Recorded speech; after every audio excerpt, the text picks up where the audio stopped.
Give all praise to Yahweh, Bashim, Yahushai, Bashim, Rakakadash. Double honors to the elders and apostles for the edification and knowledge. The Wadi Yabashim Mishal for putting the spirit of the elders and apostles so we become edified regarding this truth and knowledge. Kahalaya Yabashim Yashal Bashim Rakakadash. Give all praise to Yahweh, Bashim, Yahushai, Bashim, Rakakadash.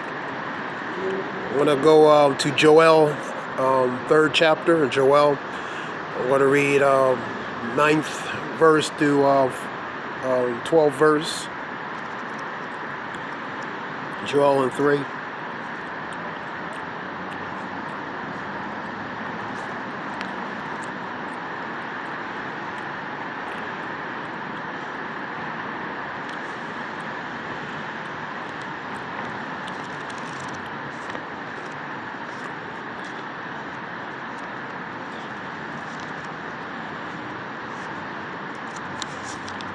This is Joel 3 and 9.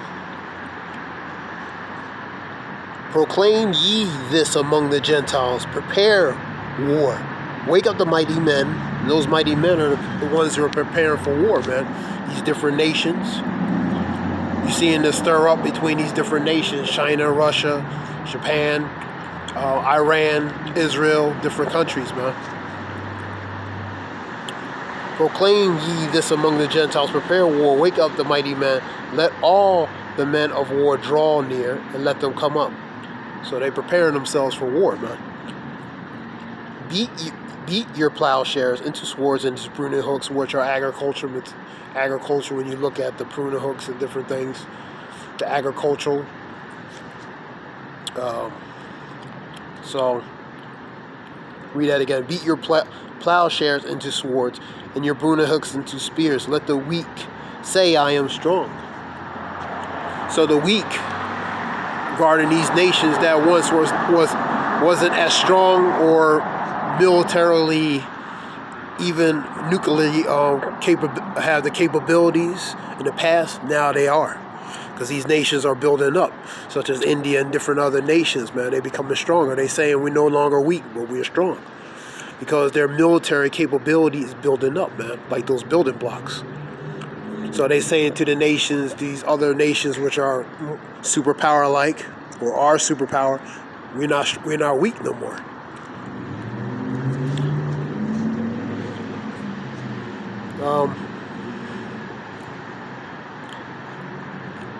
Assemble yourselves and come, all ye hither. Gather yourselves together round about. Thither cause thou mighty ones to come down, O Lord. So assemble, they assemble themselves, man. They prepare for ultimately war, man.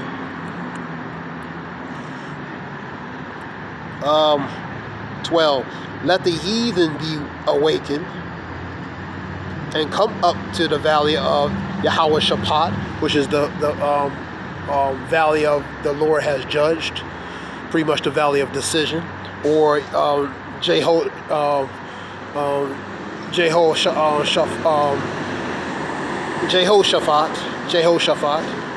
or Yahweh Shaphat in Hebrew, which would be the Lord has judged, or relating to the valley of decision. Read it again. Let the heathen be awakened and come up into the valley of Jehoshaphat, or Yahweh Shaphat, for there will I sit to judge all the heathen round about. So the Lord's going to execute judgment upon them, man. And ultimately these nations are going to rise up, fight one another, ultimately fight the Lord. Yahweh Shai relating to 2nd Ezra 11, 2nd Ezra 13.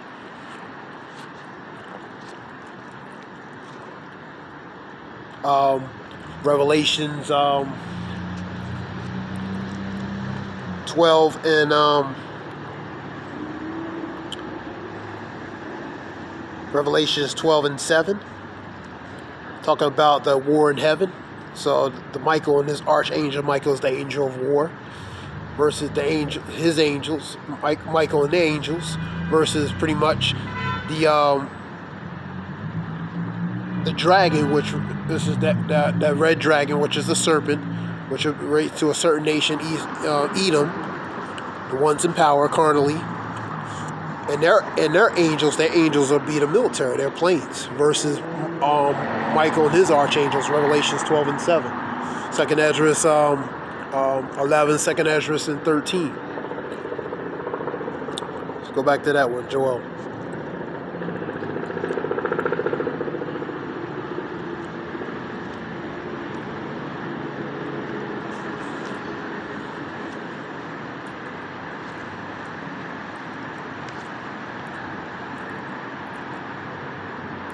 Let the heathen be awakened and come up to the valley of Jehoshaphat, for there I will sit for there will I sit to judge all the heathen round about. Put ye the sickle, for the harvest is ripe. Come, get you down, for the press is full, fats overflow, for their wickedness is great. So this pretty much the harvest is ripe for execution, a judgment upon. And the fats and overflows that relate to the blood that's going to be relating to the judgment upon them, man.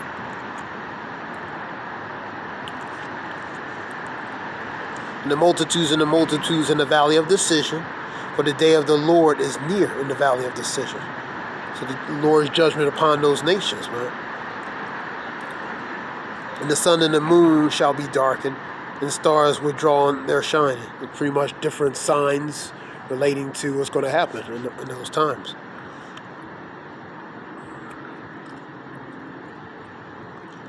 And I'll read the 16.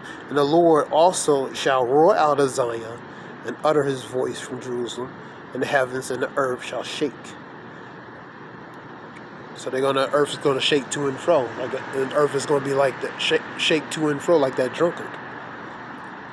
But the Lord will be the hope of his people and the strength of his people of Israel. Pretty much Yahushua through his son being the Redeemer, man. The Redeemer is to the rescuer, the deliverer. Yahushua, he is the deliverer. He's the Redeemer for his people, man. Through Yahushua back to the Father, man. So that's that hope. That's that pretty much that divine intervention and divine justice, delivery, judgment, delivery. Let's go to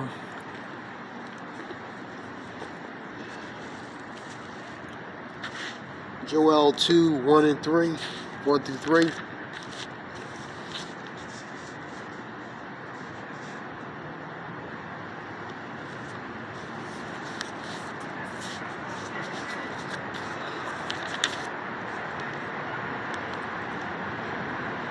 Blow ye the trumpet in Zion, and the sound and alarm in my holy mountains. Let all the inhabitants of the land tremble, for the day of the Lord cometh, for it is nigh at hand. And it is nigh at hand. For the day of the Lord is going to be a terrible day, man. A fearful day. Amos 5 and 16. The day of the Lord is not going to be. The day of the Lord is going to be dark, very dark. Not light, but very dark. Let me get it. Amos 5 and 16. Shall not the day of the Lord be darkened, and not with light, even very dark, no brightness in it? So it's going to be a bad and terrible day that day. And I'll go up a little bit. Woe unto you that desire the day of the Lord. To what end is it for you? It's a question.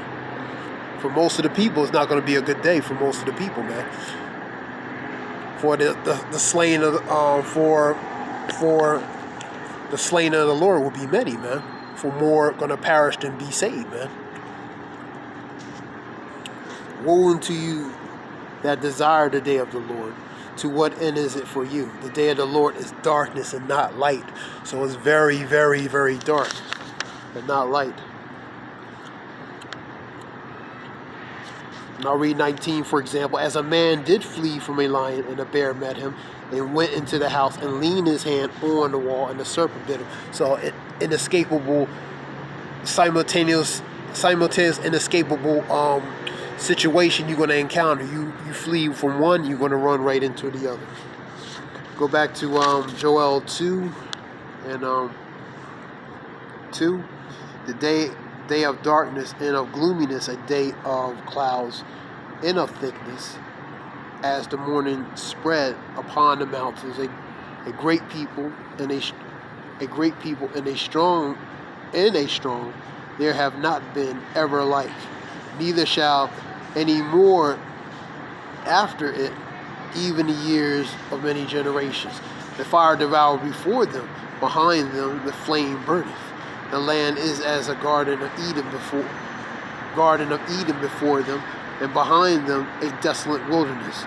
Ye nothing shall escape them. I'm going to read through 4 through 8. And the appearance of them is like the appearance of horses, and horses so shall they run. Now this relates to Joel describing, relating to the missiles, man. Because they kind of like horsemen. He's making a description. Like the noise of the chariots at the top of the mountain shall they leap, like the noise of a flame of fire that devour the stubble. And as a strong people shall set battle array. Before their face the people shall be much pain, all faces shall gather in blackness. They shall run like mighty men, they shall climb the walls like men of war. They shall march everyone in his way, and they shall not break their ranks. Like the missiles, man. So like the arrow's going to be shot, it's going to hit its mark, man. They're going to stay within the ranks of the purpose of pretty much of their target that they're set to aim at, man. So they're going to stay within their ranks, and this describes the missiles, how they're going to be. The missiles, they're going to be in their ranks. They're not going to miss their mark, because the Spirit ultimately is going to be on those missiles. Neither shall one thrust another, they shall walk every one in his path, and when they fall upon the sword, they shall not be wounded. So this relates to pretty much the day of the Lord, and relating to the missiles, man. Executing of the missiles, man. They're not going to break their ranks, man. They're gonna be like those arrows. Arrows relates to symbolically those missiles, and they're not gonna miss the mark. Because the Lord is gonna is gonna have that Spirit on them, where they're gonna set the mark and to execute the judgment perfectly, in a matter of speaking. Go to Malachi 4:1. Malachi 4:1. It's Malachi 4:1.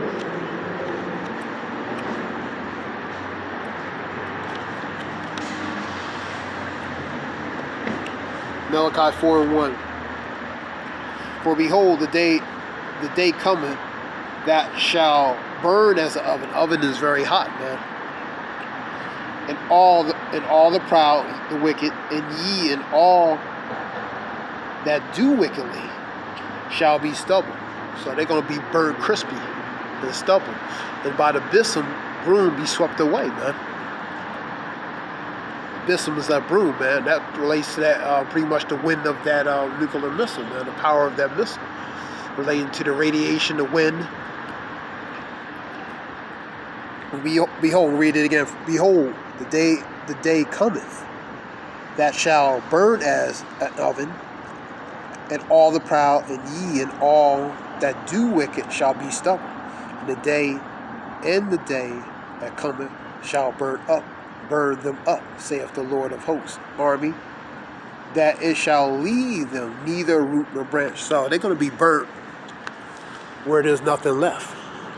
No root, no branch, no nothing, man. This is the day of the Lord.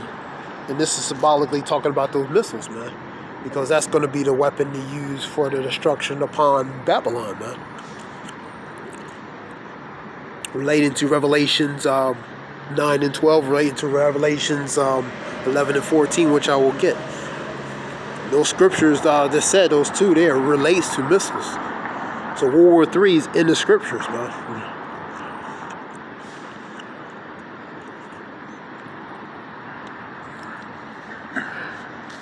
Go to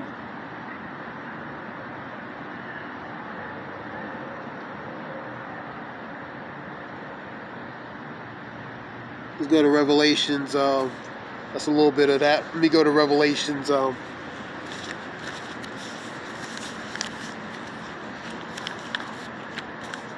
Revelations, just to prove that point. Revelations 9 and 12. Let's go to that one. One woe is past, and behold, there come 2 woes more hereafter. The 1 woe is past is World War I, and the 2 is going to be World War II and 3. That's going to come hereafter. So that's the next ones. 11 and 14 talk about the second woe is past, which is World War II. And behold, the 3rd woe come quickly, and that's the one to come, and that's going to come quickly, man. Courtesy of the nuclear missiles, the IBM missiles, intercontinental ballistic missiles, man. Pretty much from one continent to another, man. Those missiles, I believe, the speed of some of them, like 22,000 miles, 5 times faster than the speed of sound. Some things are very fast, man.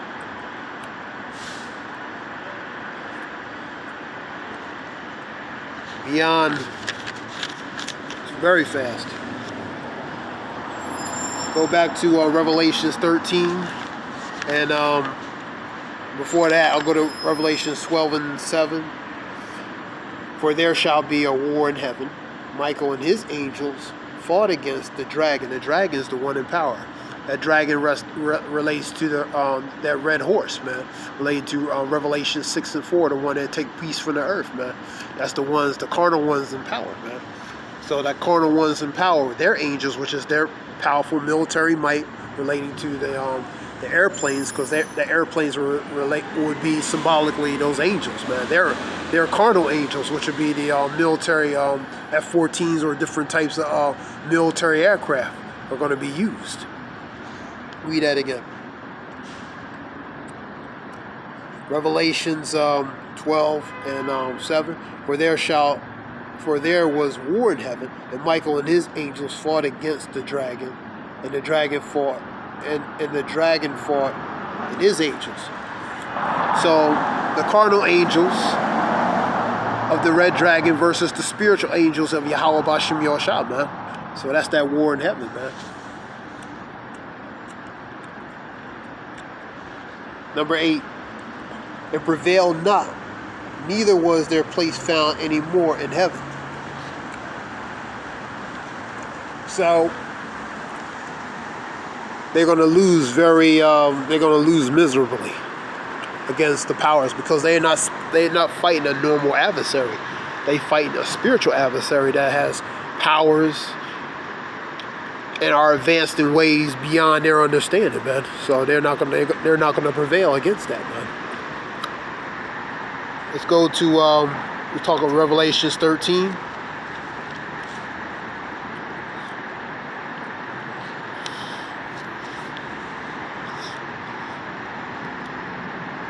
Go to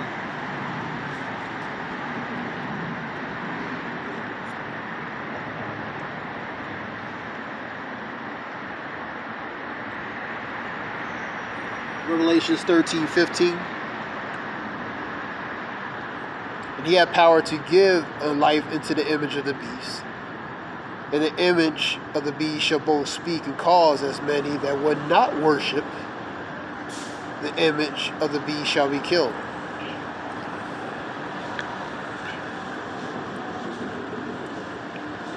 The image relates to pretty much their agenda.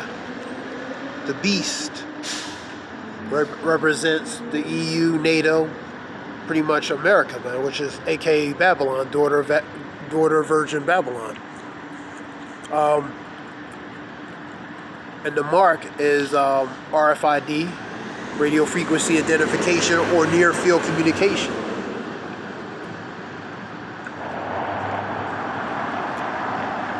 Read it. I'll say it again. The image relates to the agenda.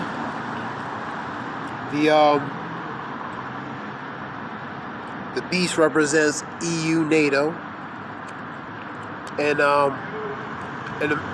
America, which would be aka Babylon. And the mark represents the radio frequency identification device, or the near field communication, which they call it in Europe. So that's going to be something that's going to be put into you.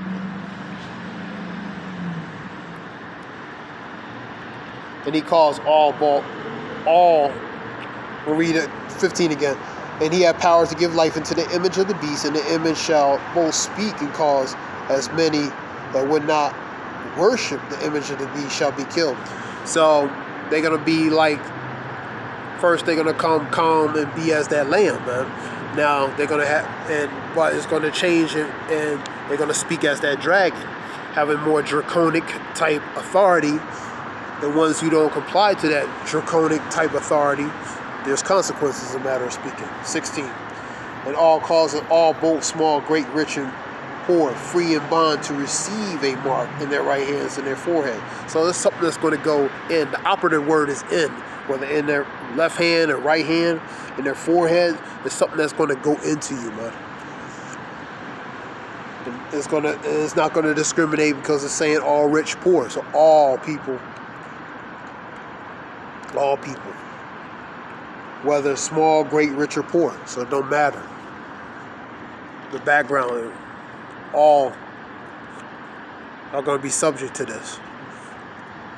17.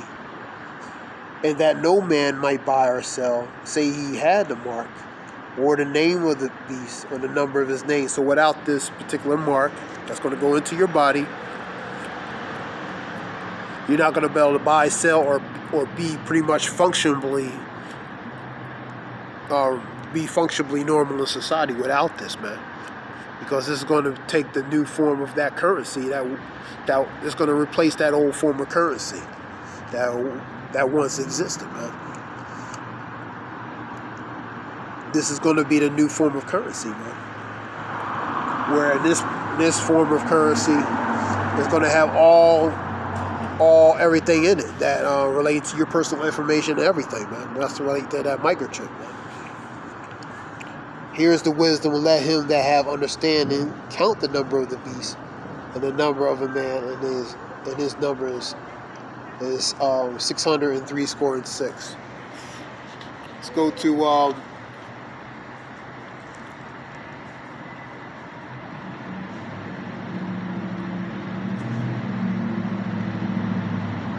2 Thessalonians 2, 3, and 4. 2 Thessalonians 2, 3, and 4.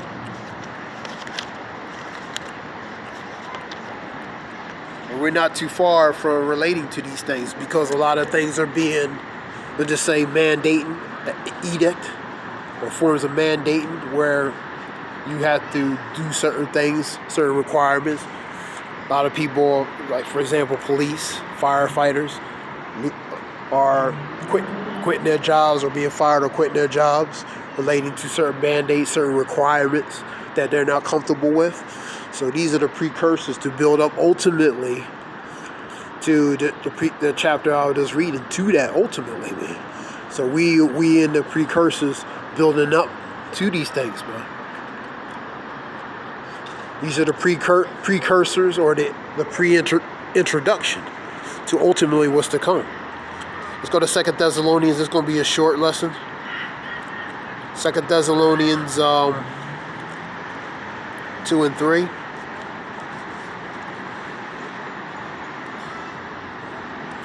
Let no man deceive you by any means. So go with 2 Corinthians, let me say, 2 Corinthians 2 and 11.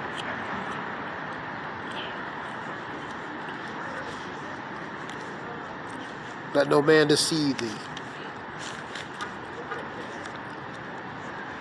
Let's go to 2 Corinthians.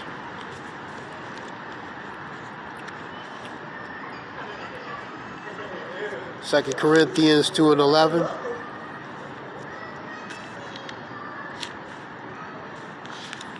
Second Corinthians 2 and 11. I'll get back to that verse. 2 Corinthians 2 and 11. Unless Satan should get an advantage of us, we are not ignorant of his devices. We're not ignorant of his devices, because his devices relates to stratagems, ploys, and plots and schemes, man. So the men of the Lord are not ignorant to that. Go back to 2 Thessalonians 2 Thessalonians, let no man deceive you by any means, for that day shall not come, except there be a falling away first, and the man of sin be revealed. That's the one in power, the son of perdition, destruction, who opposes him and exalt himself above all is called God. So that's the point. He has a megalomaniac, maniac type disposition, man. And plus, he wants to be like the God. He wants to be like the God. He wants to be like that eagle that soars high. Eagles Aquila soars higher than every bird. So symbolically, he's like that bird. He's always setting his mark to be high, just like the Most High, man. Who opposes him and exalt himself above all and is called God, or what is worshipped, so that he as God sitteth in the temple of God, shewing himself that he is a God. So his purpose is to be like a God, man. He wants to be like Yahweh B'Shem Yoshab, man.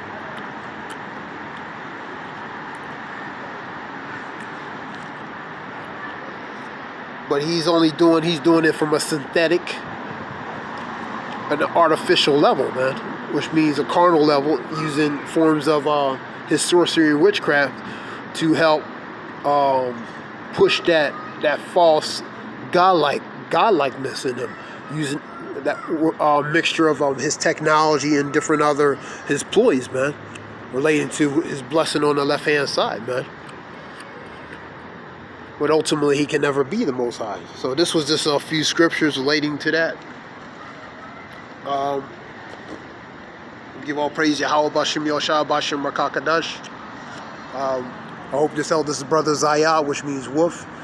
The water for listening, whoever listens. Shalom. Thanks.